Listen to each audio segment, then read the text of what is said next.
Right. Welcome back, everybody. I think it's about the third video I've recorded today. This is Unreal VR, UEVR, the injector, which is a community built, free to use or open source VR injector for Unreal Engine. And I'm running the Titanic Honor and Glory teams. I think it's called Demo401. And as you can see, it's absolutely stunning. I have got a video about this before where I walked around it just on PC. And I've learned a few things about this UEVR configuration. So I'm not going to go through the settings there because I'm in VR, but basically I've turned off pitch. So it's not possible to use the controllers to pitch up and down. So it's only the head, because I was finding that made me motion sick. I do have the cursor on, as you can see, always, because you need that to select some things in the user interface. So that cursor, I can move it up a bit like that. And it's much more comfortable to use the hand controllers. So you can see there, I've now got it in a way that wherever I look, I go. And that's the best setting for motion sickness. So what you will find is that if you strafe sideways, that will make many people motion sickness. So just go into the settings where it says aim and then experimental game. And with that, you can basically look where you want to go. So I can turn my body, turn my head, and it's a little bit more natural, if you like, in VR. So you can see this digital twin of the ship is just absolutely stunning. We've got amazing reflections going on.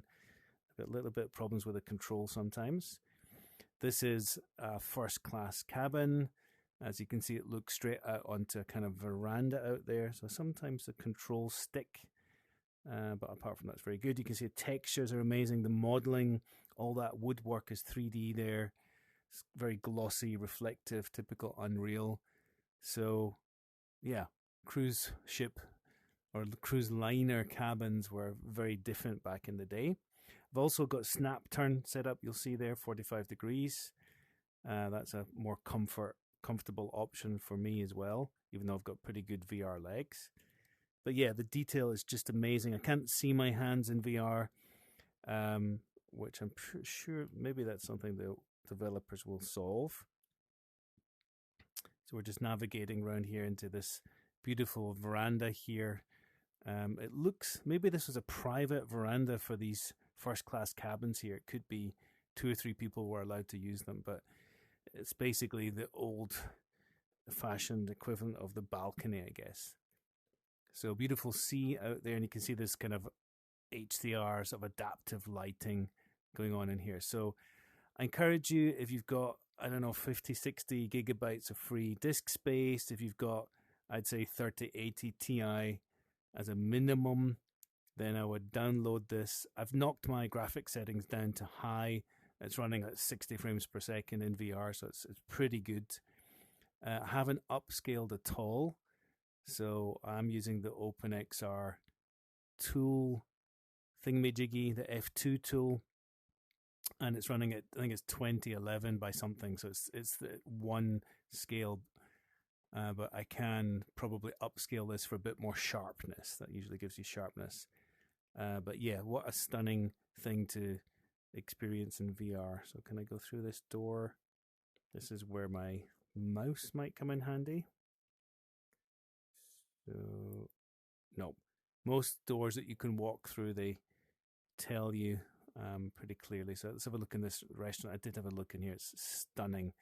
I'll just do this quick walk through. You can see the doors actually. You have to push through them. There's probably a running mode as well, but this thing is something to behold and to take your time with. So I highly encourage you to do this, because in VR it's just stunning. So this mod is a full 6 degrees of freedom tracking. So if I go up to this chair here, get my controller to wake up again, then you can look behind it, in front, and move your head around. It's a little bit laggy there. That's the head tracking, probably my 5G Wi-Fi that I'm using here with virtual desktop. So the controls are a little bit slow to react sometimes. I'm not too sure why. There you go. Beautiful reading room, wooden carvings everywhere. Ventilation, as you can see there, probably heating coming through that slots in the ceiling there. Interesting for me as a shipbuilder. And again, struggling with the controls to get going. And I'll just show you very briefly this room through here, because again, it's stunning. Another blast from the past. You know, this carpet, you just don't see things like that anymore. I like it actually. The wood, white ceiling and green stuff works well in here. And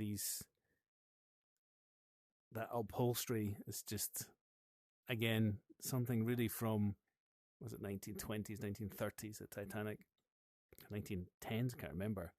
But it's very interesting to just see what first class living looked like in these times. That's all from me. I'll call it a day there. But yeah, go and take a look at this. It's a stunning thing. I'm going to spend the next hour looking at this. Cheers for now. Bye-bye.